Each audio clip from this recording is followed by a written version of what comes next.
matter how old you are, if you're gonna get cooking in the kitchen, you gotta know how to use a knife. Now, it can be really confusing when you get out there and who knows what you've got in the kitchen now. There are so many options, but what we're gonna do today is talk about the basic 3 knives you need to really learn how to get cooking. So now we've got the big 3. This is your paring knife, and this is probably the guy you're gonna feel most comfortable using as you get started.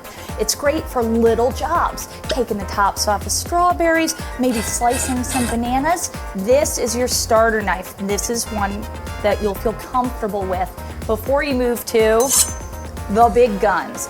This is your chef's knife. I like an 8-inch chef's knife because it's long enough that I can really get in there. With a chef's knife, it gives you a nice little curve to bounce things along. Now don't forget, you gotta be responsible. Just because you have a big knife doesn't mean you can use it as a toy or pretend in the kitchen. You're gonna get to work in the kitchen because you're showing how great you are and how responsible. Big deal stuff. Chef's knife, you wanna be sure you hold it right over here. None of this back stuff, none of the fancy finger, that doesn't work for us. We're gonna hold it here, and if you do it right, your finger will get a little callous. It'll get a little sore from holding your knife correctly. It's also important to hold the knife with the hand you're right with.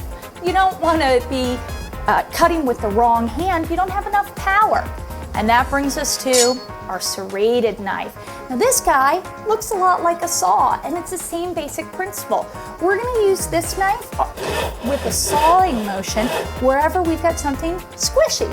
So if the chef's knife is gonna squish it down, maybe bread or cake, something a little soft, that's where we use the serrated knife. And that is the big 3.